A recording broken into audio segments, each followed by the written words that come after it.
Do you feel that you are able to convince people? I love speaking to people like you because you love me, but I'm wasted speaking to people like you. So I'm the first to acknowledge that. My work is to speak to people who either are not Jewish, not Israeli, who maybe are just in that space where they don't understand it. Her point is clear. She feels her energy is wasted when addressing audiences who already agree with her, what's often called preaching to the choir. She wants to spend her time speaking to people who don't yet understand, who may not be Jewish, Israeli, or even sympathetic to either, but who are open to hearing the truth. And there's wisdom in that. After all, it's the people who have been misled, or are at risk of being misled, who are most in need of clarity. Lies are not harmless.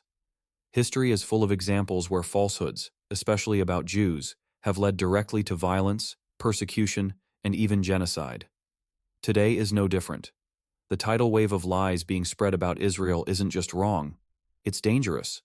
It fuels hate, justifies terror, and poisons the minds of decent people.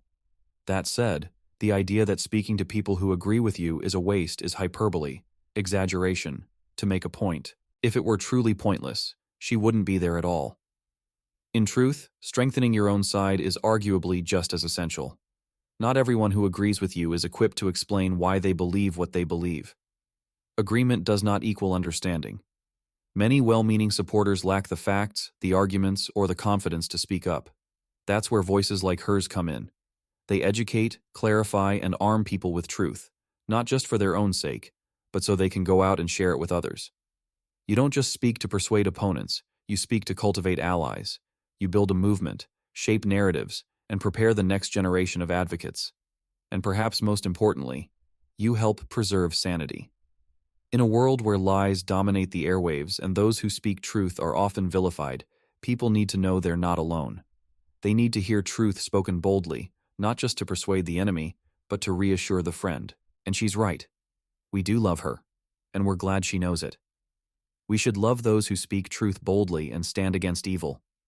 That kind of courage deserves not just admiration, but active support. Dennis Prager often taught about 3 types of people: those who fight, those who support the fighters, and those who do nothing. If you're not on the front lines, that's okay. Not everyone can be. But then at the very least, support those who are. It is unthinkable to sit back, do nothing, and silently consume the work of those fighting for truth without offering even the most minimal support. Something as simple as clicking the like button on a video or sharing it with others may seem small, but it matters. It tells the algorithm, this is worth seeing. And importantly, it tells the speaker, you're not alone. If someone has poured hours of time, effort, and risked backlash to produce something powerful and true, and you benefit from it, how can you not take 5 seconds to show appreciation? It's ungrateful. Of course, if you're driving or in a situation where you genuinely can't engage, that's understandable. But for most people, it's not just forgetfulness. It's apathy. If people can't be bothered to take the smallest action to support truth, how will we ever rally them to take the bigger steps when it really counts? Love must be more than a feeling. It must translate into action, even small ones. Every click, every share, every word of encouragement counts. This is how we stand together. This is how we win. This is who, whenever I do a video, and the reason my videos are quite unique in that they're not, I'm trying to be emotive and I'm trying to touch people who have a sense of humanity but are falling victim to propaganda. It is that very sense of humanity, that emotional sensitivity, that deep empathy for human suffering, which propaganda most effectively exploits. When emotions run high, when pain is visible and raw, even the most intelligent people can fall into emotional reasoning and lose sight of long-term consequences, and understandably so. When you see image after image, for nearly 2 years, of children pulled from rubble, of bloodied civilians in hospital beds, your heart breaks. You don't stop to ask why it's happening or what comes next. You just want it to stop. Even if many of the viral videos have been exposed as staged or misrepresented, we do not deny that many are real. And even one real child suffering is enough to devastate the soul. But here lies the trap. When people become emotionally overwhelmed, they lose the ability to make ethical calculations. They no longer care about dismantling a terrorist organization because their minds are dominated by the sight of innocent pain in the present. They cannot look ahead to the next October 7th, the next massacre, the next generation of children kidnapped or murdered, all because the terrorists were left to regroup and strike again. This is the tragic irony. In trying to protect the innocent now, they ensure even more suffering later.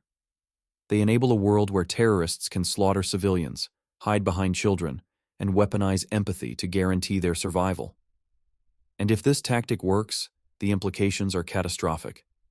It will lead to a level of global terrorism the world has never seen. Israel cannot, and must not, accept this. It cannot coexist with neighbors actively plotting its destruction. Hamas must be defeated. The road to peace will not come from appeasement, but from clarity, strength, and long-term vision. Only then can Israel work toward expanding the Abraham Accords and building a more stable region. But none of this is possible if people cannot control their emotions. So I urge you, take a step back, feel the pain, but think through the consequences. Let empathy inform your values, but not cloud your judgment. Because real peace, real justice, requires more than just feeling. It requires courage, reason, and the willingness to see the whole picture. And in my mind, I think of a single mum in Western Sydney in Australia who's got 3 kids. She's struggling cost of living, working 4 jobs to make ends meet. She hears on the ABC and the radio on the way home, day, and this was an actual headline, I kid you not, day 472 of Israel's illegal invasion of Gaza. That is how our ABC reports on this conflict. So you think about her. She's not me. She's not living this day to day because she's engaged and she's passionate and she cares. She's not you guys. She doesn't have family. She thinks it's far away.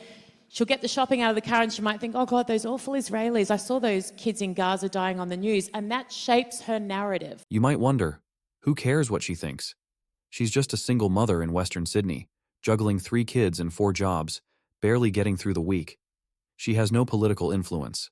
She'll probably never meet an Israeli, let alone a Jew. So what does it matter if she hears on the ABC? But it matters. And here's why. 1. Everyone influences someone. Even if she holds no political office, she still shapes minds, her children's, her friends, her co-workers. Do we really want people raising the next generation to believe that Israelis are evil for fighting terrorism? Beliefs start at the dinner table. 2. A critical mass of hatred becomes dangerous. When enough people believe lies about you, you're no longer safe. A society doesn't turn against Jews overnight.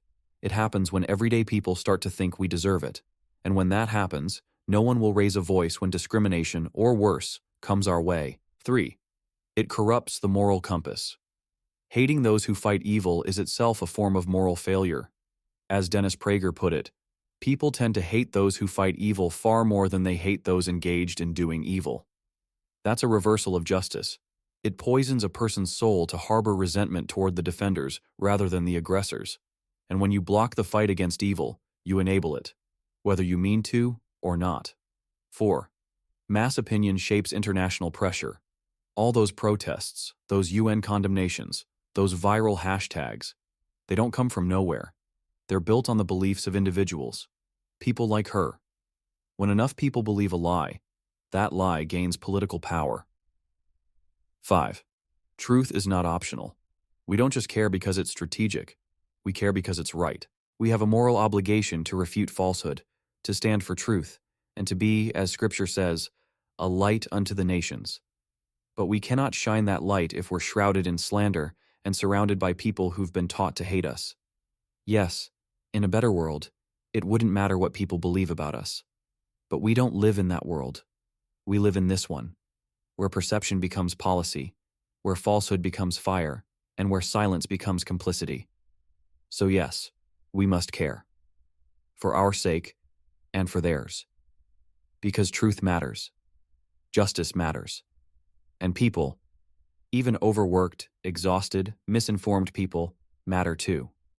So what I'm trying to do is show people that, and I am leading the pack in this way in terms of how I feel, my fight is as much for kids in Gaza as it is for anyone else. I just understand who their enemy is, and that is Hamas. Make no mistake, Hamas is the greatest enemy the people of Gaza, especially its children, have ever known. Every single child's death in this war lies at the feet of Hamas and those who empower them. Not one of these tragedies would have occurred if Hamas had not launched a brutal terrorist attack. Not one child would have died if Hamas had surrendered, released the hostages, and laid down their arms. They had, and still have, the power to stop this war. But they chose bloodshed. They chose to hide behind civilians, to use children as human shields, and to sacrifice their own people on the altar of their ideology. The refusal to assign blame where it belongs is not just misguided. It is a form of moral collapse. Blaming Israel for defending itself against terrorists who started the war and refused to end it is slander. It is the triumph of propaganda over reason and of cowardice over truth. One of the clearest signs of moral and intellectual failure is the inability, or unwillingness, to identify who is guilty. And those who have fallen for this inversion of good and evil must confront the truth. If you have misjudged this conflict, you owe it to yourself and to the victims, especially the children, to correct your mistake. Because truth is not negotiable, and justice begins with clarity. And I get examples every now and then that keep me going between all the death threats and the attempts to annihilate, etc., etc. Death threats have become so normalized, it's as if they're practically legal. You can report them, but nothing ever seems to happen. No arrests, no follow-up, no consequences. Why is that? Is it because enforcing the law would lead to so many prosecutions that the system couldn't handle it? Or have we simply stopped taking them seriously? Something has to change. There must be real, tangible consequences for issuing death threats. Even if there's no plan to act on them, the intent to instill fear is itself a form of psychological assault. Why not impose a serious fine, say $10,000, with that money going directly to the victim? You really think people would keep casually issuing threats online if they knew it could cost them that much? I'm not claiming this is the perfect solution. I'm open to better ideas. But the current approach of doing nothing is unacceptable. Everyone talks about how common death threats are, but no one seems to be addressing it in any meaningful way. That has to change. Silence and inaction only embolden the cowards hiding behind screens. And one person who I love as an example is just a 50-year-old miner from Australia sent me an email saying, I've just watched one of your videos and I just wanted you to know that my morals and my values have not changed, but the side I now realize they align with has. Thank you. And I rang him, I wrote back and said, oh, that's amazing. And he said, I just kept thinking, I care about kids so much. And I care about kids being bombed. I said, so do I. So do I. So do Israel. So I've not met a Jewish person whose heart does not break at the thought of babies dying. The idea that Israel is bloodthirsty is not just false. It's absurd. Yes, you can find politicians who say harsh things, and those statements often get amplified out of context. But at the end of the day, actions speak louder than words. And when you look at Israel's actions, the overwhelming reality is that the only blood they are intent on shedding is that of terrorists, the ones who butcher civilians, who kidnap children, who started this war and refuse to end it. It's not, this is not a revenge mission. Hamas have promised to continue the atrocities the first opportunity they get, and they still have hostages. Israel is not there for revenge. They're there to annihilate a threat, bring back their people, and survive. The Times of Israel reports a senior Hamas official. If it was expected that what happened would happen, there wouldn't have been October 7th, Abu Marzouk said, asserting that, though he claimed to not have been privy to the exact details of the planned assault, he could not have brought himself to approve it, knowing what he knows now. The statement of regret marked a departure from previous statements by Hamas officials.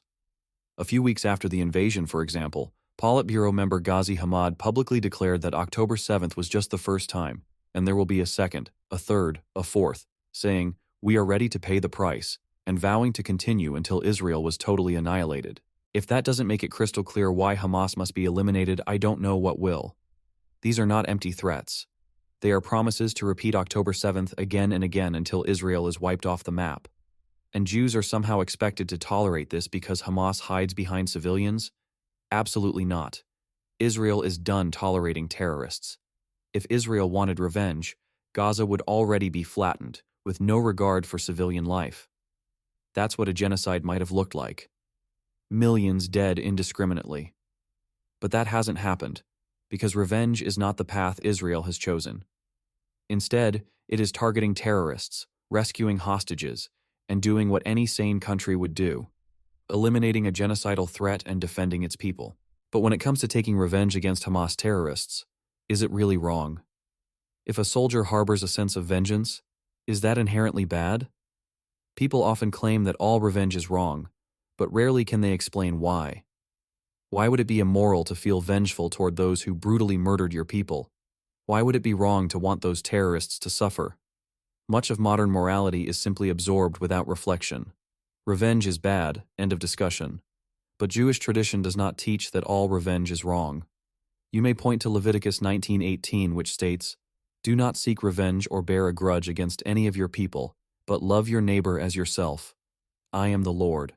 But do you seriously believe this refers to terrorists who have slaughtered your people? This verse, which ties the prohibition on revenge to loving your neighbor, clearly speaks about fellow community members, people who are worthy of love, even if they have wronged you. It's about avoiding petty feuds and preventing cycles of personal vendetta. But to apply this to genocidal terrorists and suggest that we are forbidden to take vengeance or that we should love them is a moral distortion. Then you may point to Deuteronomy 32:35. "Vengeance is mine. I will repay. In due time their foot will slip, for their day of disaster is near, and their doom is coming quickly." The idea that this means God alone is allowed to carry out justice or vengeance is untenable when you consider that God explicitly commands humans to carry out vengeance in other parts of the Bible. Numbers 31:1 to 2a. "And the Lord said to Moses, Take vengeance on the Midianites for the Israelites." Ezekiel 25:14. "I will take my vengeance on Edom by the hand of my people Israel, and they will deal with Edom according to my anger and wrath. Then they will know my vengeance, declares the Lord God." Psalm 149:7 to inflict vengeance on the nations and punishment on the peoples. Rabbi Chaim Dov Rabinowitz commented, "That is, if the nations attack, the pious are ready to take vengeance. Though vengeance is generally a bad trait and forbidden, Leviticus 19:18, that is only between two people who aren't being maliciously evil to each other. If one did act inappropriately towards the other, it probably wouldn't be repeated. However, when an evil act is an attempt to test the waters of the other's response, in order to judge whether one will be able to act out all of his evil desires, then action can and must be taken to prevent this. In short, vengeance against pure evil is not immoral. It is necessary. There is a time for mercy, and there is a time for judgment. And to equate stopping genocidal terrorists with petty revenge is not just naive, it's dangerous. As a matter of policy, Israel did not choose the path of revenge. It chose the path of defense, targeting the terrorist threat and working tirelessly to bring the hostages home. This is not a war of retaliation, but of necessity and survival. But on an individual level, a soldier who feels a sense of vengeance toward enemy combatants is not morally wrong. There are moments in history when vengeance is not only understandable, it is justified. And this is one of them. Thanks for listening. If you value sophisticated, thoughtful, and unapologetically honest perspectives like the one you heard today, please like, subscribe, and share.